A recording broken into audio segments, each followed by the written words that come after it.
৩৯ ছুঁই ছুঁই বয়সে ২০২৬ বিশ্বকাপের প্রথম ম্যাচেই লিওনেল মেসির মহাকাব্যিক হ্যাট্রিক, আলজেরিয়াকে ৩-০ গোলে উড়িয়ে দিয়ে পুরো ফুটবল দুনিয়া স্তব্ধ।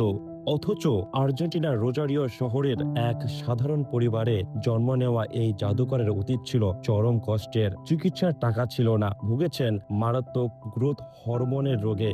কিন্তু সব বাধা ভেঙে এই এক ম্যাচেই মেসি গড়লেন একাধিক বিশ্ব রেকর্ড। ইতিহাসের প্রথম পুরুষ প্লেয়ার হিসেবে ৬টি বিশ্বকাপে খেলার কীর্তি। ক্রিস্টিয়ানো রোনাল্ডোর রেকর্ড ভেঙে বিশ্বকাপের সবচেয়ে বয়স্ক হ্যাট্রিক হিরো এবং মিরোস্লাভ ক্লোসার সমান ১৬টি গোল নিয়ে এখন যৌথভাবে বিশ্বকাপের সর্বোচ্চ গোলদাতার মালিক তিনি।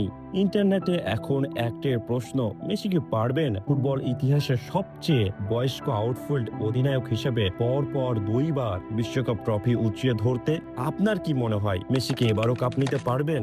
আর্জেন্টিনার ফ্যানরা কমেন্টে এখনই গড লিখে জানান।